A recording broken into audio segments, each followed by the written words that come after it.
So I've been with Enterprise Holdings for 28 years. And Enterprise Holdings is Enterprise Rent-A-Car, National Car Rental, Alamo Rent-A-Car, and also our enterprise brands of FlexiRent and Car Club. So we're a mobility provider.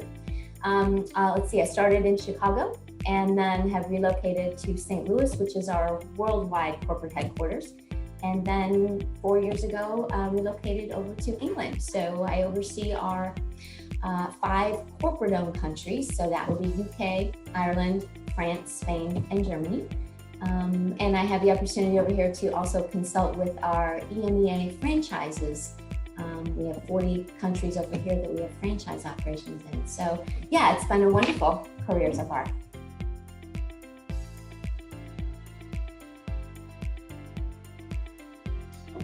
Well, I support all of our training and talent development initiatives for our operating businesses, so those business lines. Some of those initiatives are global initiatives, so they may originate in our St. Louis, Missouri office, where my former department has a group of developers, designers, programmers, so sometimes global initiatives will start there, and then I'm either a part of that project, or when it gets close to completing it, we see what they're doing, and then I take those materials and adapt them for our European businesses. While we all rent vehicles, businesses are a little bit different, laws are different, so I might have to adapt them. Of course, we get them translated. And then there's other initiatives that we start here, so I would go through the normal process of assessing the need, designing, developing a solution, working with our business leaders to then implement it, measure it, and things like that. So that's a big portion. I also have the opportunity to consult with our business leaders on, could be individual performance challenges. Someone's just not grabbing, getting something. So I'll, consult with them on different ideas, or it could be a whole team, just talking about how we can basically help people reach their full potential. So those are some things. One of my favorite parts, well, I love all that. One of my favorite parts is being able to support and develop we have 25 development professionals in our 5 countries, and they're the ones that actually roll out the training, facilitate, and that. So I support them. I'm a sounding board for them. I try to develop their skills because they've all come up through our management training program. So just now they're branching off into a different field, so just helping them. I've even had the opportunity to do some consulting with a trainer in Dubai, which was very fun and culturally that way. But it's a lot of focus on job skills, diversity, equity, and inclusion, career development, career progression. I might even mock interview some people who are interviewing for the next promotion. So a wide variety, which is wonderful.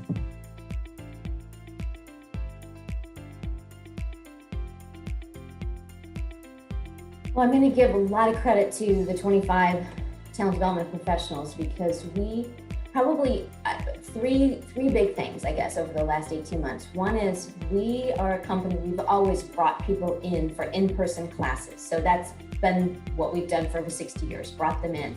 So obviously with the lockdowns and things, we weren't able to do that. So all of our classes had to go virtual. So not only did my team take their typical, so what we've done, I'll give you for a new hire, we would bring people into a classroom for 3 to 5 days. Well, all of that content needed to be turned into virtual training. So they did that along with learning a new platform, because when we first went into lockdown, we were using Skype really for conference calls, because that's what it's basically built for. So we quickly, the company put a lot of effort into transitioning to Teams, and add the fact that a lot of our business processes, because of COVID, changed. So for customer safety, employee safety, we did a lot more of kind of low touch, no touch, where customers could come rent a car and we didn't have to exchange things and touch things. So business processes changed. The way we sanitize our vehicles, we always cleaned, had a great process, but we took it up a notch, I guess, to a complete clean pledge. So not only were processes changing, materials were changing, they were transitioning everything to virtual and learning a new platform. That was probably the biggest thing that happened. And because of that, though, some positive things we did is we were able to create we'll call them on-demand resources. So we had, again, we would bring people in and we would train them at that point. Well, now we've created 24/7 on-demand resources that our employees can learn at their pace, when they want, where they want. Even when they're waiting for a customer to come out of the building, they can be doing some training on their Launchpad devices. So that has been a great change or impact to the company. And we have a learning management system. And prior to COVID, it was pretty much used for compliance. It still is, compliance trainings, and it's wonderful for that. We really have embraced it for things like we have roadmaps. So we have documents that help our managers do daily and weekly training with employees. And those were always, here's the paper roadmap, 40 pages, whatever it would be. Now it's all in our learning management system. So it's a much more sustainable, much more green initiative. So those are some great things that we've been forced to do, but I think it's created some wonderful resources for us.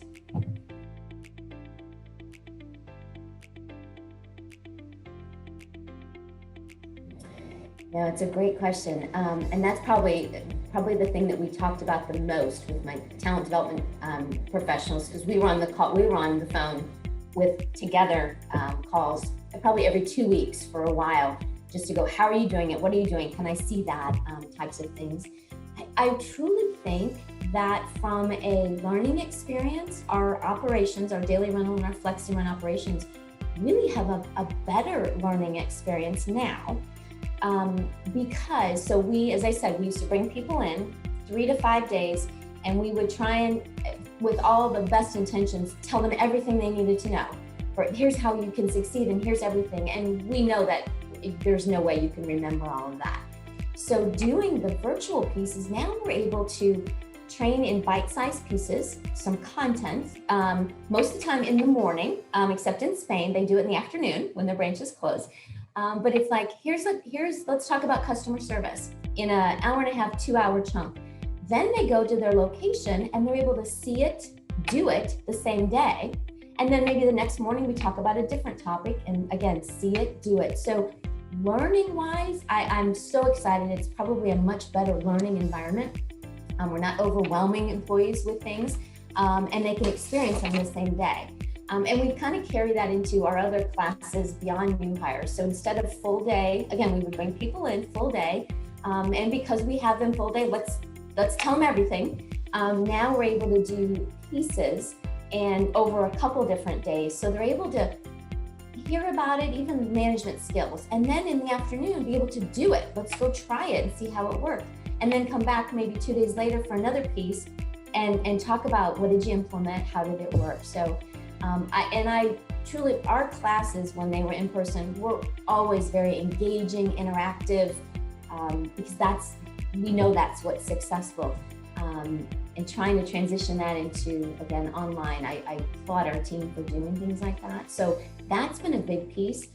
The culture piece is interesting. You asked that, has been probably the thing we've also talked about. How do we keep that?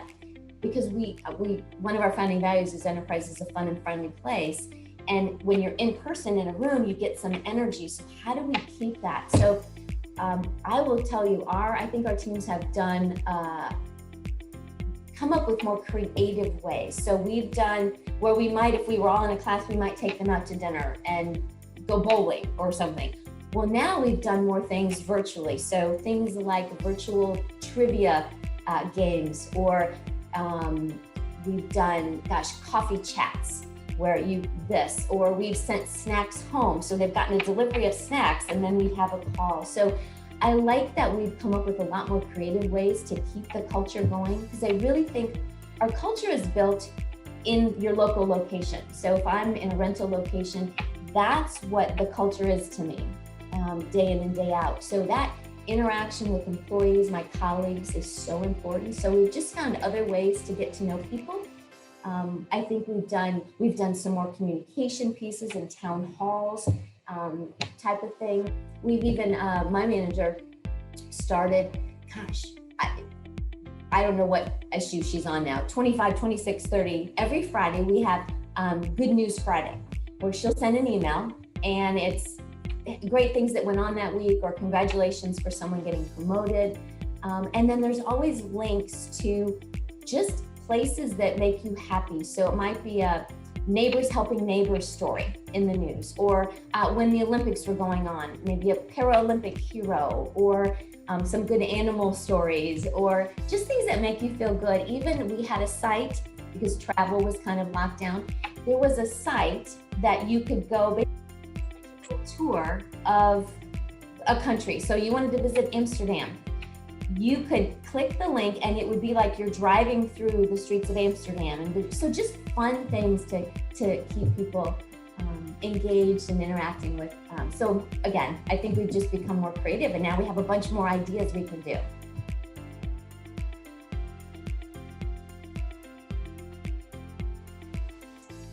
Great. So first, diversity, equity, inclusion has always been an important part of our culture. In fact, one of our founding values is our doors are open, which means we welcome different perspectives, whether that's gender, sexual orientation, disabilities, social mobility, all kinds of areas. So that's always been in place. And we've had a strong diversity and inclusion training here in the UK and Ireland for over 15 years. And I was moving it into Spain, France, and Germany, allowing for their customs, their culture, and then kind of COVID came. And so in the meantime, we've had a new CEO, Chrissy Taylor, started January of 2020. So her first year as CEO was quite the challenge. Because of things that happened in the US, even though we've always had diversity and inclusion very much a part of our culture, we've kind of, I think she's taken it even to the next level with, again, some things that happen in the US, and she's come more even external talking about things. We've added a chief diversity officer, and we're working on new training for our employees, starting with officers. So the United States has rolled out their training to officers, and we've gotten the materials, and I'm adapting it for Europe, just because, again, of different things that go on here.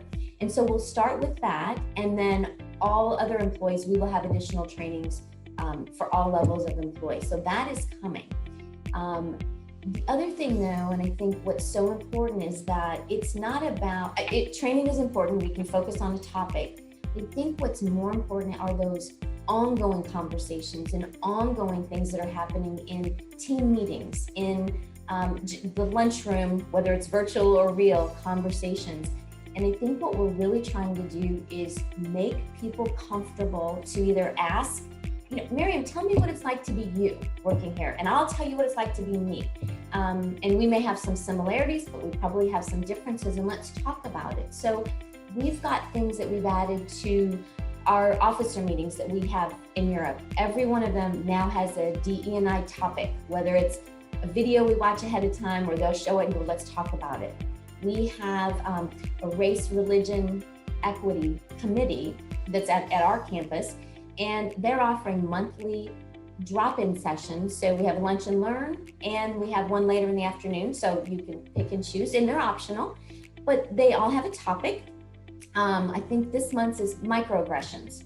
So, and I sent them some resources, so different videos, and then we'll get on the phone, and it's just about listening to people, how they view that topic, whatever it is, and learning from them and being able to say, wow, tell me more about that, Miriam. I had no idea that is how you understood that, or I had no idea when I said this, that could possibly offend you. And it's just ongoing conversations. We have lots of programs like that. We partner with a few businesses, Business in the Community, Business Disability Forum, and we want ongoing events to happen, ongoing conversations. We partnered with one of our law firms for an event during International Women's Day, and now it's led to, we're doing a peer mentoring with them, with our females. So we have, Bridge Builders is a mentoring program that allows our employees to mentor students, children. It's just, we have lots of different programs like that,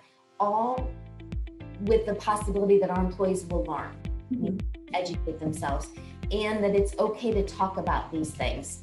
We have a Thrive committee that focuses on mental health things. So yeah, lots of things going on. And again, we just now with virtual, a lot more people can be involved. Like we did the event, if it was held somewhere, people would have to go there. Well, now it was broadcast and we had hundreds of people join. So it's really good.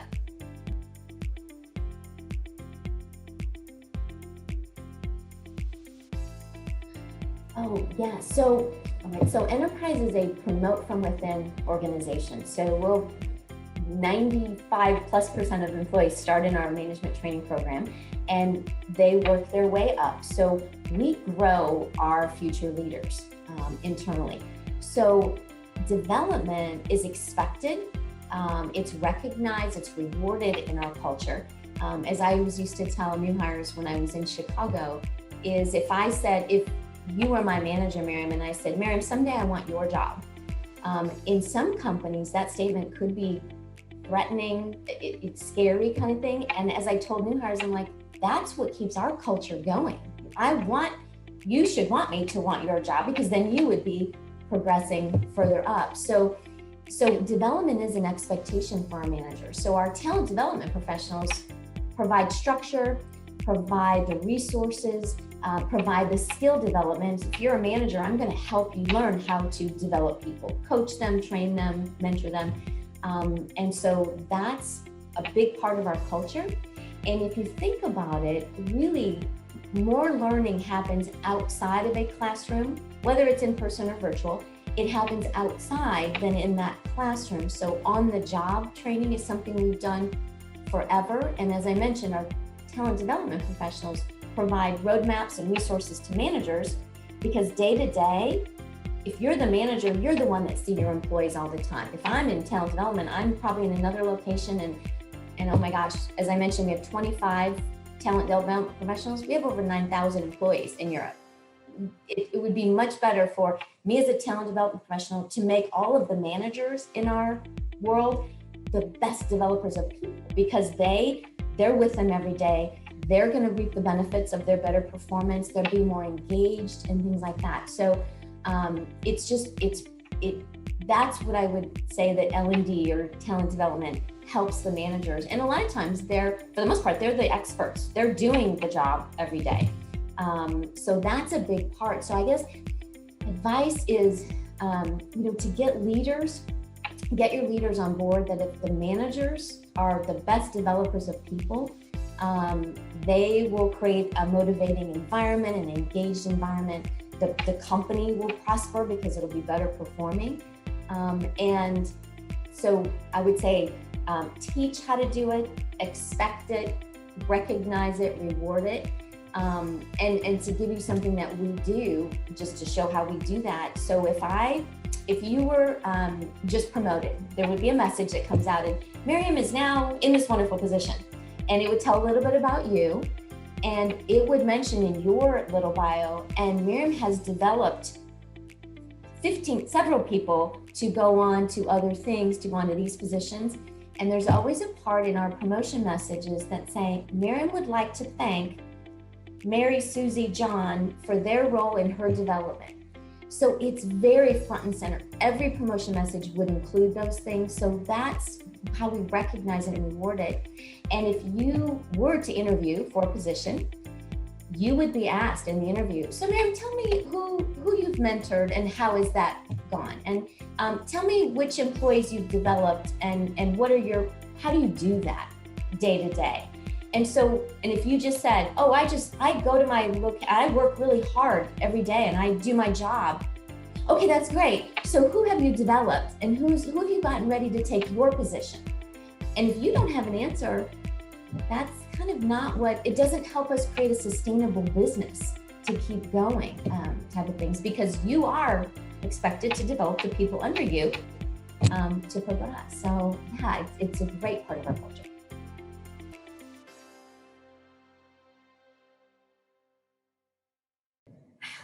Probably, okay, so a couple of things. One, I ask a lot of questions. If you were to interview any of my 25 talent development colleagues, they would say, oh, she asks a lot of questions. And it's really more to help, to offer additional ideas, to say, well, why do you do that? Or have you thought about this? Or what did you do well with that? Because I think that helps people really think about what they do, and maybe there's another way to do it. So I think that's a big piece. I think building relationships in our organization. So I've tried to get to know through getting involved. So if there was an initiative or a committee, I've tried to volunteer for as many as I think I can to work on, because I've met people, I've seen what we're doing. And now I know so many people that if someone were to reach to me, if you were to reach to me and say, Jill, do you know who I called to do X? I would say, you know what, either I can help you with that, or absolutely, I've got 3 people I would send you to. So I think it just helps getting involved in things, asking lots of questions. I think probably the other thing that I've done, invested time in, is asking for mentors. I have mentors. I have since I've started. I still keep in touch with them. Some are in the US, some are here. But I think they've been my sounding boards when I've got, do you think I could do this? And they've either said, oh, absolutely, you should do that. Or, what about this and this? And I'm like, you're right, I need to consider that. And so then now I've tried to mentor others, which I learned just as much from my mentees as I hope they're getting something from my experience. But you just learn so much when you get to know other people, ask lots of questions so you know what they're different ways of doing things. So that's probably what I hopefully spent a lot of time in my career doing those things.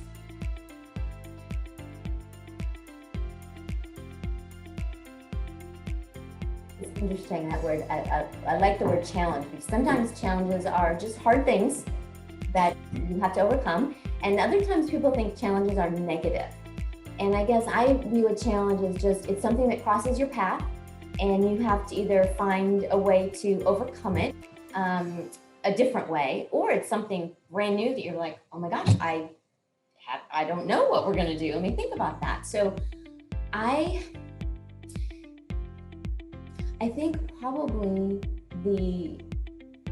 there's been lots of things that have come across my path. I'm like, ooh, what am I going to do? Oh, so I'll use this one. When I moved over here and worked with 5 different countries, 3 of which speak a different language day to day. They don't with me, we always speak English, but learning 5 different cultures, customs, laws, employment laws in each country. I remember my first 6 months, I would hear something from one of the countries, and my response was, what do you mean we can't do that? And it was like, we can't do that. There's a law. I'm like, oh. So it's been a challenge of getting things to the outcome we want, but not going the way that I'd learned, 16 years prior, 20 years prior. So it's kind of like, okay, so we know where we want to get to. Okay, so can we try this? Can we try this? So it's kind of, moving around to find a way to get to where we want to get to, which is something that would be better for our employees, better for our customers, whatever it might be. And we just have to find a different way. So it's a challenge, and I still have so much to learn. It seems like every other week, I'm like, well, I didn't know that. I'll give you an easy one. So coming from the US, and I have 2 children, grown children, maternity leave, just as one simple example. In the US, it's 12 weeks, so 3 months. And it has nothing to do with pay. It just has the fact that if you go off, you can come back to your job when you come back. There's other things, but that's the high level. Well, UK, maternity leave is a year. Germany, maternity leave is 3 years. And so when I first heard, and because my perception is, and I'm going to say women, because I'll use myself, are gone from the business 3 months, and then they come back. So things have changed, but not much. In my head, I'm like, how could you be gone for a whole year? Oh my gosh, how things have changed. But that's because what I grew up in is this. To someone in the UK, that's it's normal. And so it's just learning, okay, how do we keep in touch with the women when they're out that long? What do we do to ensure they come back? So it's finding a different way to maneuver through to the outcome we want is we want them to come back to our business after doing that. So it's just, I keep learning new things about how we can do. So I think, I'm excited because now I have so many more ways to accomplish things in different countries.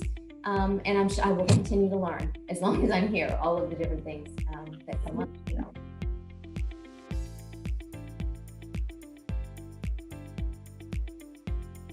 Oh, that one's deep. So in work, greatest achievement is So all I've ever wanted to do is be a teacher. I went to uni to be a teacher. I taught secondary school, community college before I got into enterprise. So the thing that is the best about our achievement is when you've trained someone, you've developed or you've mentored, and then something happens that they achieve their goal, whether it's a promotion, they finally get a concept, they get recognized for their performance, and I see it, or they send me a note, and just knowing that's why I do it, just making an impact or a difference, even though they did everything on their own. There's maybe a little thing that I shared with them and they went and did something with it.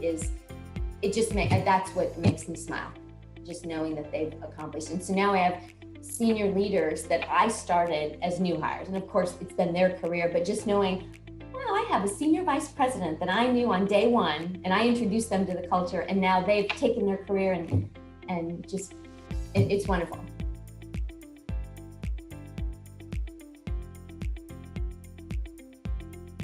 So my session is Leadership Development Redefined. And we'll kind of talk a little bit about why defining leadership is important, creating leadership development programs in quotation marks, or redefining them. And that's the secret. I'm not going to give away here, but you do my session and we'll talk about that. And a little bit about measuring success of leaders. And I've given, through some of my answers, I've given a little bit of that away on the phone today about, leadership and measuring that piece. So kind of essence is really how you develop leaders. And I'm hoping I'll have some different things to share with people than maybe what they've done in the past. So just to give you a few nuggets there.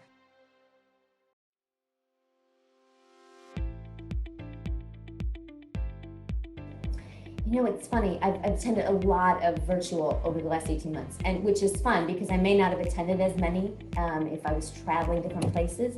But I think the in-person, it's the in the hallway kinds of, oh, Miriam, now that I see you, I just wanted to ask you this, or Miriam, that was a great session you just did. I have a follow-up question I didn't want to do in the room. Can I just ask you now? I think it's those side conversations that when you see people, and we can do them obviously virtually. I could email you and we could LinkedIn and things, but it's just, you're here and I just want to ask you this, just a simple little question. That type of thing I think is what I miss the most.